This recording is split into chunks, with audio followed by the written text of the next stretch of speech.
Coming to you very excited today from the Black Golf Alliance. Today we have Eric Napue, affectionately known as Uncle E.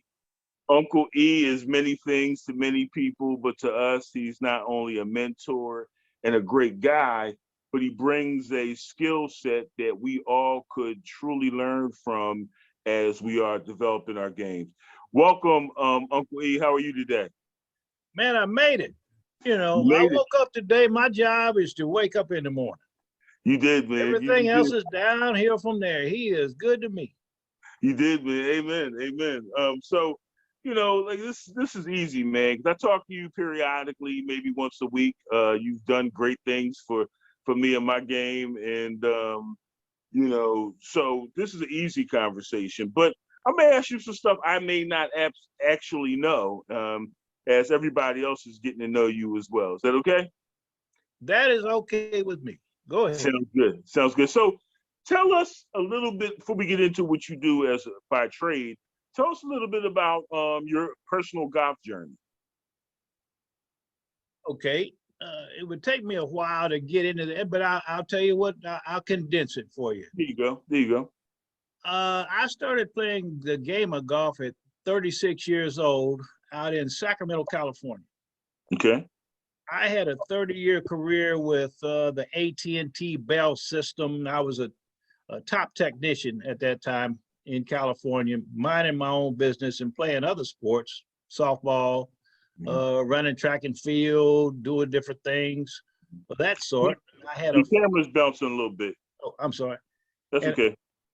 I had a friend of mine that loved to play the game of golf and kept asking me to come out and try to participate in that. Now, my relationship with golf had a little sour taste in my mouth about it because of the history of golf and some things that occurred when I was young.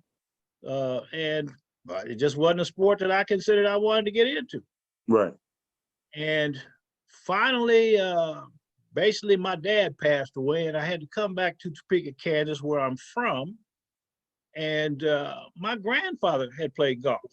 And there was a whole set of golf clubs in, well, basically a closet in the back of the house. And we were cleaning some stuff out. And they said, there's some old golf clubs. And reached in there, and there was an old persimmon driver in there and an old ball and a tee. And I took it out behind the house, and, it was a kind of a chat rock alley back there. It wasn't concrete. So I'm going to put one of these balls on this tee, and I'm going to see what happens. And I put that ball in that tee, and I swung at it and missed the whole thing. I said, that's right. That's right. They say you got to keep your head still. So I kept my head still. I swung on it and made contact. And as it left that alley, it went down to the next alley and kept going. Then it hooked, went between two garages, and I heard all this noise and people yelling. And I ran back in the house. So when I got back to California, I sought my friend. I said, I'm going to go out here to this driving range with you and see what this golf thing is. And I hit two shots. And after that second shot, it hit the back fence at the driving range. Wow. And my buddy's hitting balls, not paying attention. I said, am I supposed to be hitting that fence back there? He said, well, you got jokes. I said, no. And he said, hit another one. And I hit it and hit the back fence again. He says, you know how far that is? Do you know nobody's supposed to be doing that, coming out here like that this soon? I said, no, I don't know what I'm not supposed to do. But that's how I got hooked. And it got me right there.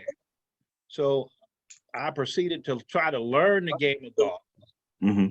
I've been a technician my whole entire lifetime. I had, everything from racing cars to racing little slot cars, when I was a kid, making my own cars. I grew up 2 blocks from a racetrack. So mechanical thing, electronics, went to electronics school, just to put my hands on things. I'm good at putting my hands on things and learning how they work. So once I started playing golf, I had a chance meeting with another older gentleman African-American gentleman named Dr. David Lee Rogers that told me he wanted to be a golf professional trainer, like in the PGA teaching system, Mm-hmm. and a clubsmith to work on golf clubs. And he was Mm-hmm. going to go get qualified for both, which he did, and built his shop at his home and allowed me to come and start learning how to build golf clubs Mm. and teaching me some of my golf swing. So I had the benefits of another African American that got involved in my learning processes for everything. And literally, he became a master at what he did. And I became a master at what I did because he told me, if you're ever going to go into this line of work, you have to go get certified, get all your training in place, because nobody's going to want to believe you that you know what you're doing. Mm-hmm. Always going to be questioned. Mm-hmm. So I did that. I took every training course that was available. I was in the last class of the class that was developed. We were the first class of that class, which means we were the beta test class, called Advanced Shaft Technology. Mm-hmm. And at that point, I was rated a master. And that was in 2007. Okay. And experience and everything else builds that momentum into what I'm doing now. Mhm. So I'm an avid golfer, but I'm a professional clubsmith, which means not only can I build a golf club, build a golf club, but also I can also fit golf clubs Mm-hmm. to individuals.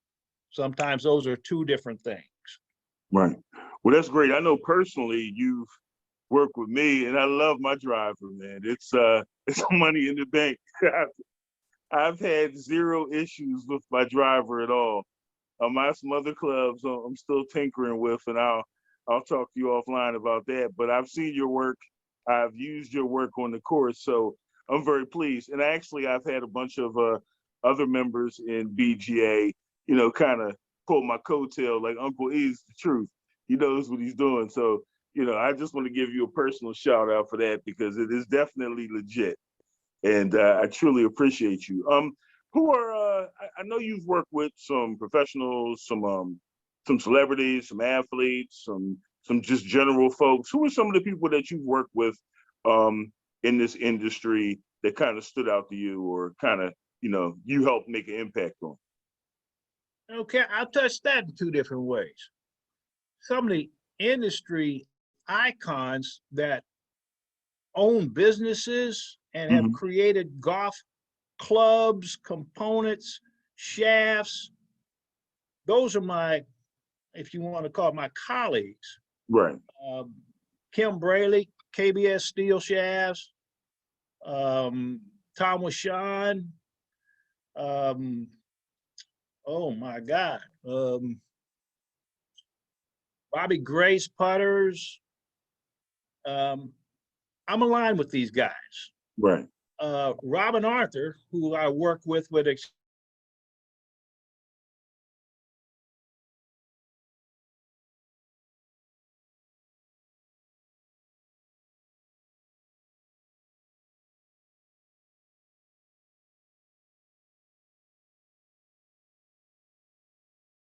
guys to me.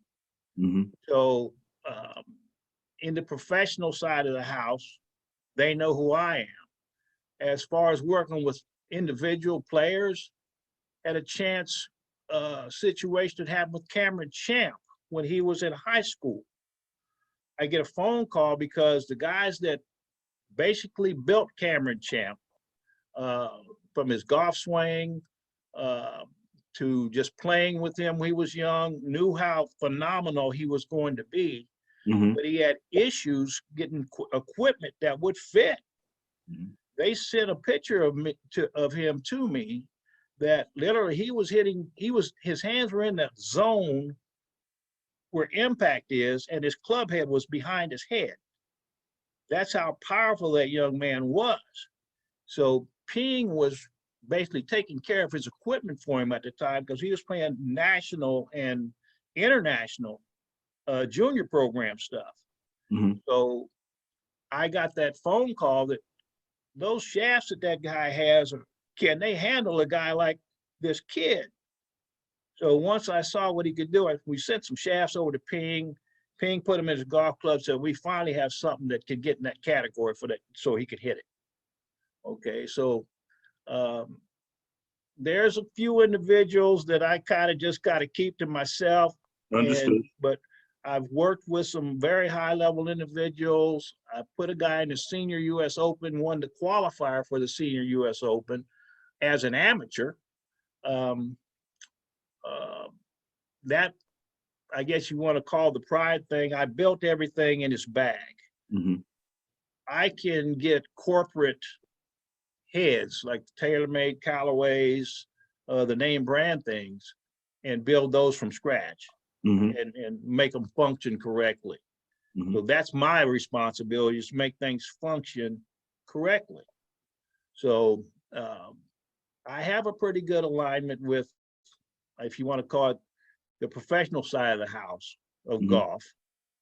And I'm able to and allowed to do a few things because I don't scare anybody. I'm an anomaly. Mm-hmm. You don't find too many African Americans doing the things on the level that I'm doing them on. And that's not braggadocial. It's just that there's not many of us out here. Right. So there's not many of us to tell y'all the truth about what's going on when you face these individuals in this multi-billion-dollar business. Yeah. So yeah. that's what I'm here to do, is to tell the truth, answer the phone calls, tell you what you're getting ready to run into. I'm here to serve golf. I'm here to serve African American golf. Mm-hmm. I'm not here for the money. I happen to get paid for what I do, but I'm here because somebody did that for me.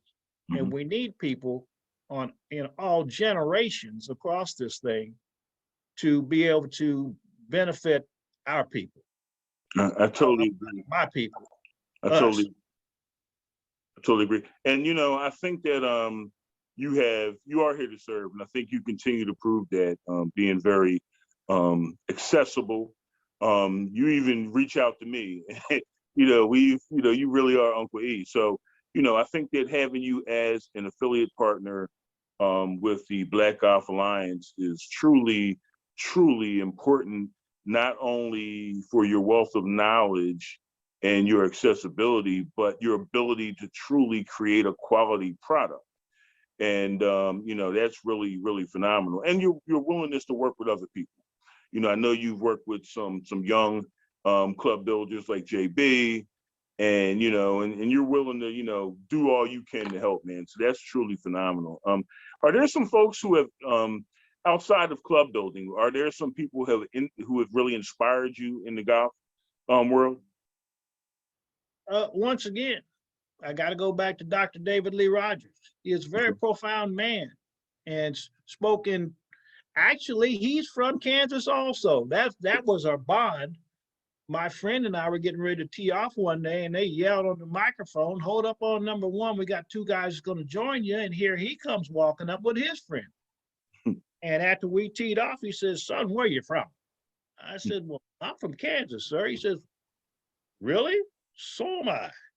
And that started this conversation.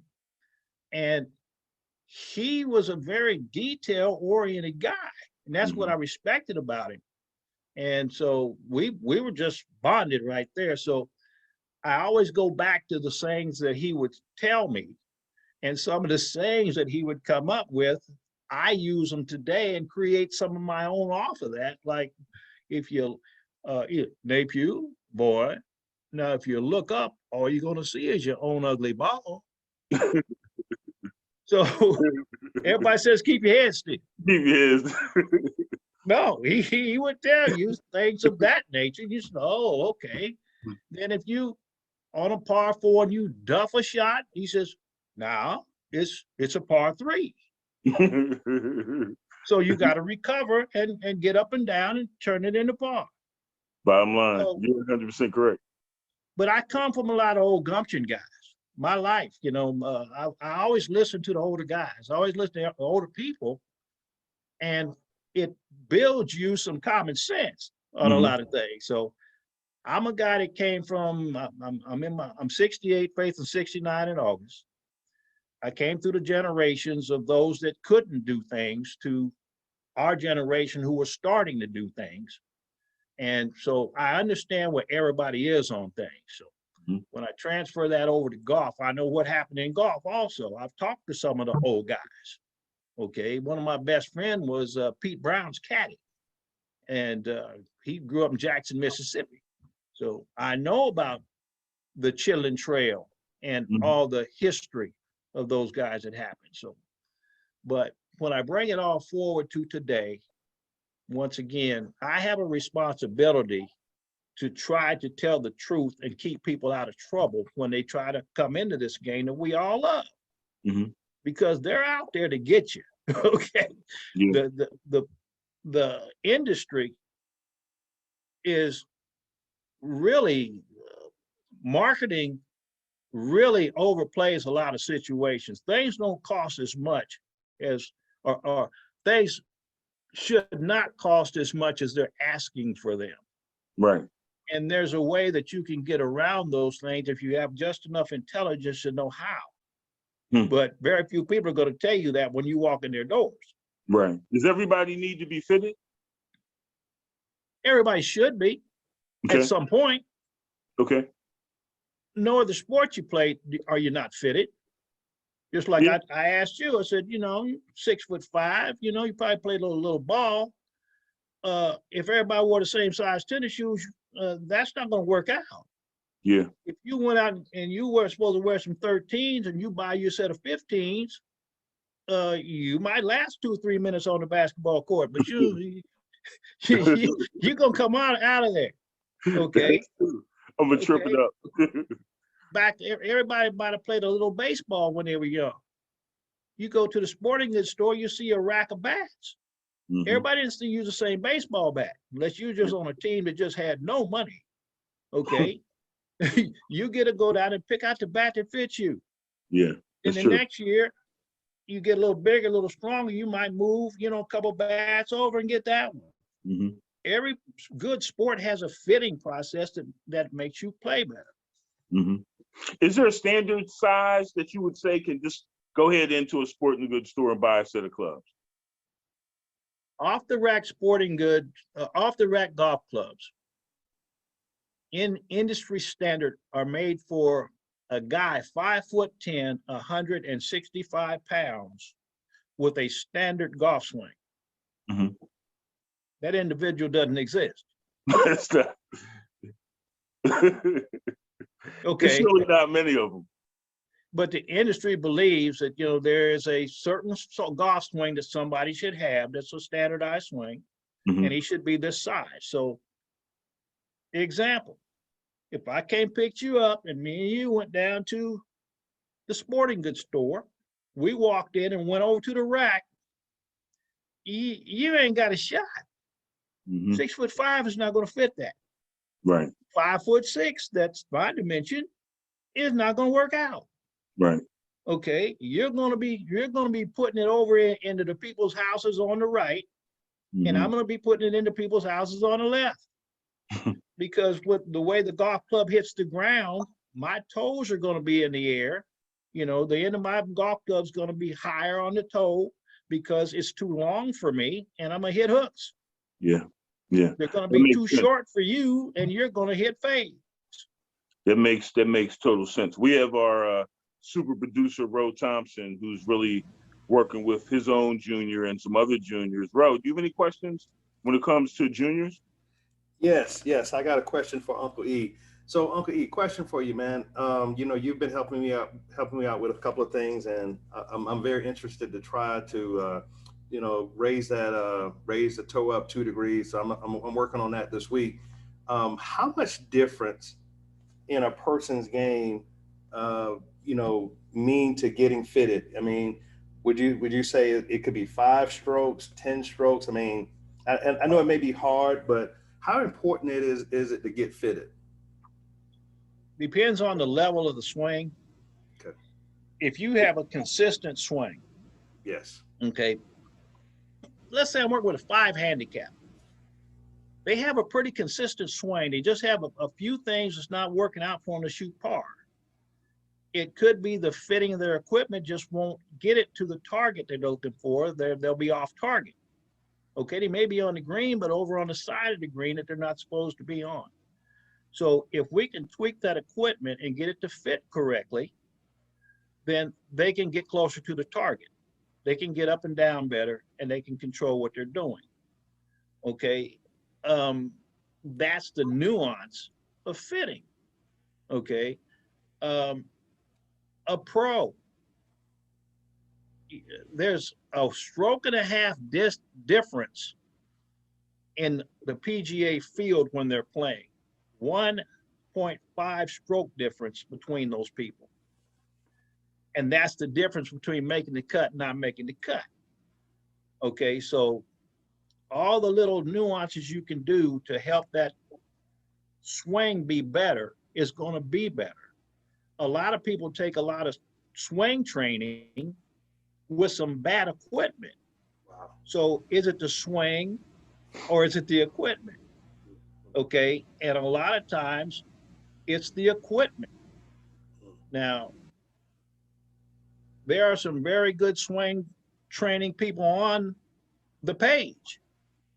Mike Blades, if you ever get on his website and look at his YouTube things, he's really good. He's profound. Sometimes when he's not talking about his stuff, he's kind of different. I'm gonna get him for some of the things he has to say, but that's us being fun with each other. But he can teach a golf swing, but he's only as good as the equipment that he's teaching with. Mm-hmm. Okay, so if both of them align at the same time, if the equipment's good and the swing training is good, the player's going to be good if he keeps working. Mm-hmm. Okay, so yeah, fitting is very important, but you have different levels of it. If you're just out trying to have fun with golf and you really don't care that much, well, go buy what fits your finances. Mm-hmm. But if you want to progress, you have to keep getting your stuff tuned up and fit for your golf swing that you're trying to do. Mm-hmm. Here's a little piece that people don't understand. Most professional golf players aren't trying to hit the ball straight. They have a pattern they're trying to hit. You'll hear this guy's a power fader. Mm-hmm. Okay, Vijay Singh's a power fader. Sergio is a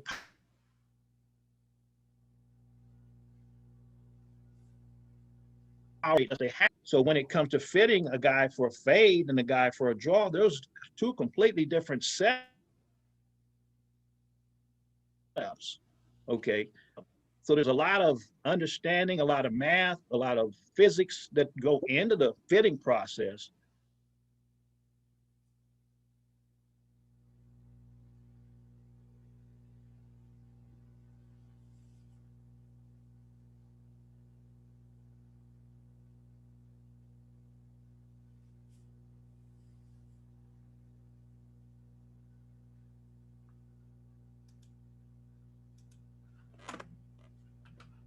In my club, that really kind of made a bunch of sense. And my new setup with my driver feels really good, so that was really important. And also how significant it is to have a club fit your eye. How Absolutely. mentally, how mentally that it starts there. You know what I mean? You need to be able to look down and feel good over your club before you even swing it. Dr. David Lee Rogers told me it starts with the look on the ground. Mm-hmm. I can tell somebody this is the highest rated golf club this year, it's on the HOTS list, it's all this, and hand it to you. If you put it on the ground and you can't see it like you want to see it, you're never going to be able to hit it.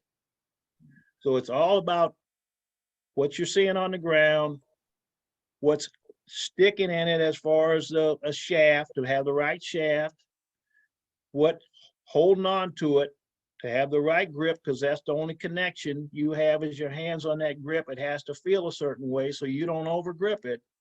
So all that has its place. Okay. And everything has a reaction. I'm glad you mentioned about when you used to get the big grips put on. People don't understand what that actually does. And you go down to the sporting goods stores, they really don't understand it either, but they'll sell it to you.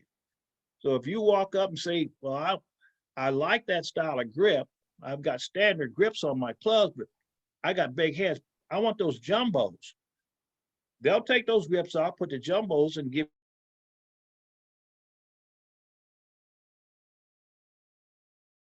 your Xcaliber when it's built.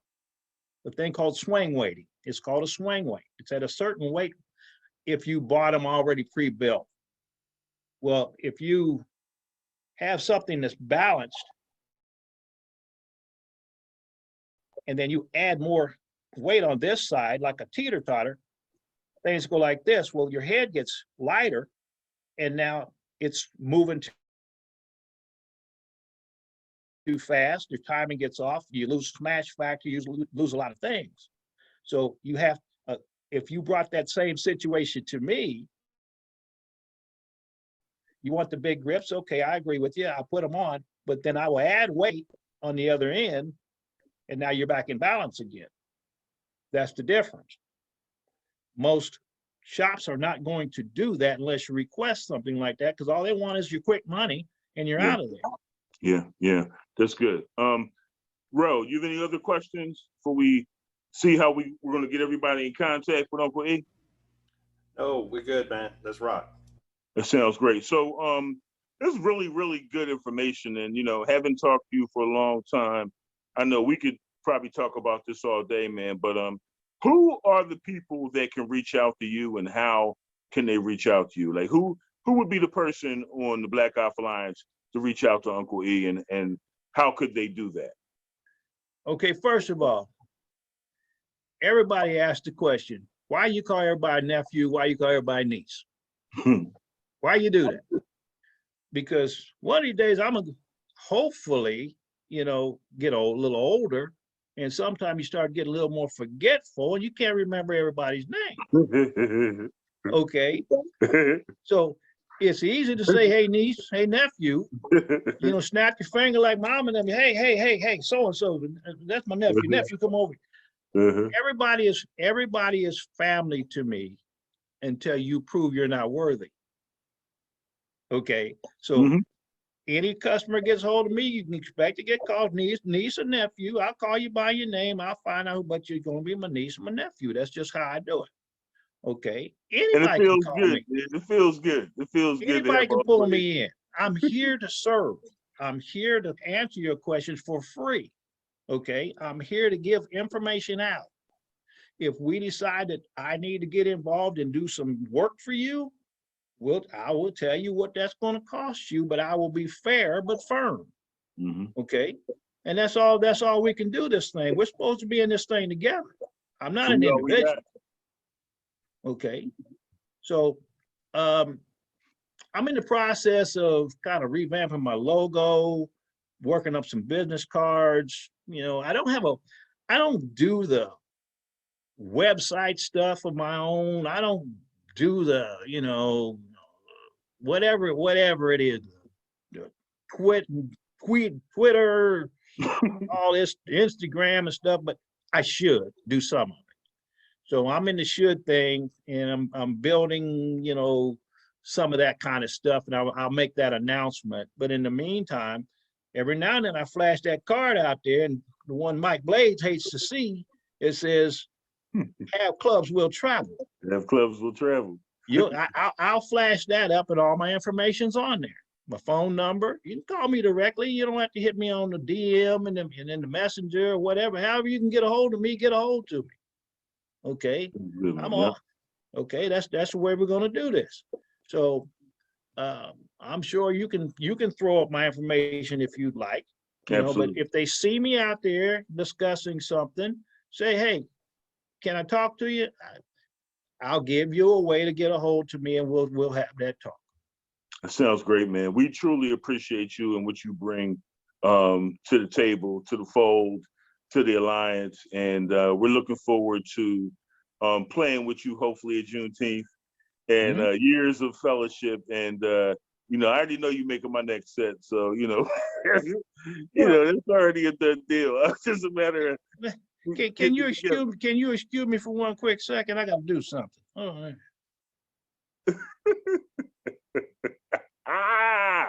That's what I'm talking about. I kind of like you too. Nice. You forgot to mention I am a part-time body model for Bucker Foley Sports. Yes, you are. Yes, you are. Okay. Yes, you are, and will always be. I will get a package in the mail to you very soon. I don't want anybody can confuse me with G's Hunt. Okay, I gotta take my hat off. G's Hunt's cleaner than the Board of Health. If you touch him, you'll get cut because he's so sharp. Well, you look pretty good with that hat on too, man. So he got some competition, man. Yeah, but he's not the only one like that, and I hope to meet him someday. Yeah, I know that's I hope to meet everybody on this channel someday. That sounds good, man. We appreciate you, man, and I'm looking forward to years of more great things coming from you, and we thank you. I'm gonna thank you for the people you haven't even served yet, man, because you're really a valuable member of this alliance, man. So thank you, man, and I hope you have a great week, and I know I'll be talking to you soon. I appreciate it. Hey, Ro, try to be good, man. Try. Yeah. You can do it. Yes, sir. I will. My nephews, there they are. Look at them. Take a good look at them. Yes, sir. Thank you, man. Have a great day. All right, I appreciate you. Absolutely.